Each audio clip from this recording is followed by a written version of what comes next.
My name is Helene Pilibosian, and I own No Harm Press in Watertown, Massachusetts. I'd like to read 3 poems from my book, At Quarter Past Reality, New and Selected Poems, which won a first prize from Writer's Digest a number of years ago. The first is named Made in America, which was originally published in High Plains Literary Review a number of years ago. The mountains were our sorcery, moving with the speed of the automobile. We were more temporal as we flailed ourselves with wit and tried to match the seasons that nudged the mountains. We were looking for such products but couldn't find them. They were made in America and didn't have to say it. They were there and forever a reason, a mandate of the season, a manufacture that would never wear out. Yes, Made in America was our line, but became an anachronism with a change in the 20th century dime and dollar. The white collar, the blue collar, any collar that would have a dollar and a mountain to call it all worth it. The mountains marked out time, were of time, and in it were all time, a reflection of it, but caring not for it, nor for the dime. For they had the sorcery, the automobile, the reason and the season to say Made in America, though they wore silence as if only that were proper. And with all that purity of air and of source, we could not recover from our temporal selves. I was made in America too, of flesh, of time, of the bone of rhyme. I marched along in an army, a small army, a tiny army of the local, a kid with a dime to spend on a comic book. It was Superman, and I grew up on the fable, on radio, and on paper. For miracles were thought to happen, and sometimes did. Indeed they did, when there was no war to pop them with its cork.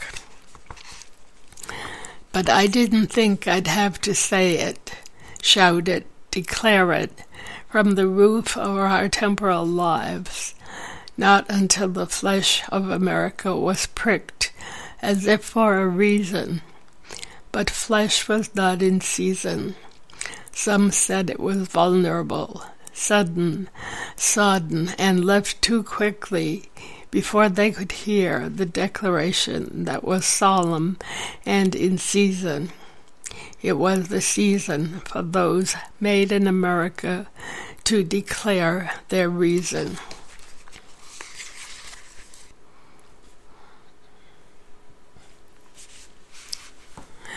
The second poem is named House of Toys, and it was a finalist in a contest of half tones to Jubilee.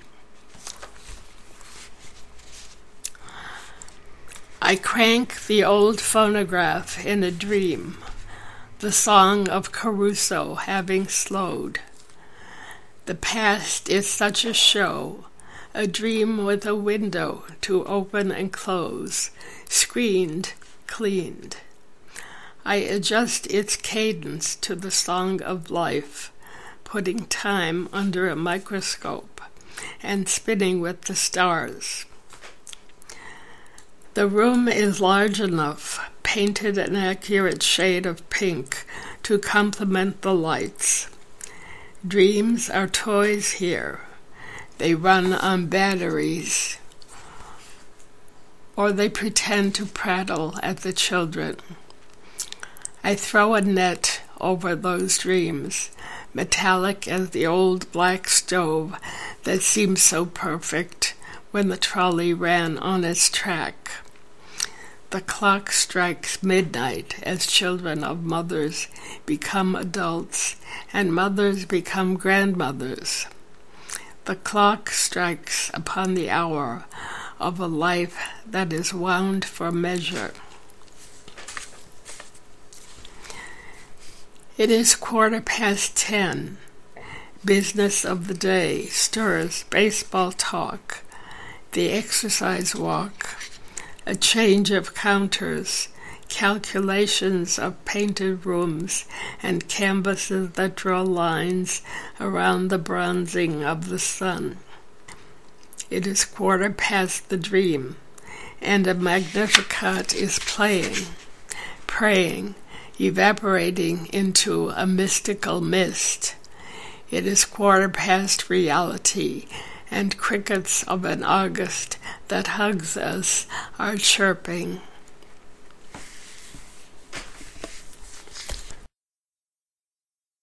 The last poem I will read is named A Plain Green, originally published in Louisiana Literature. It was the green dress that made me look thin as a mountain stream. It was a cool color, but not cold. Cold is meant for the heartless. I didn't wear icons of gold.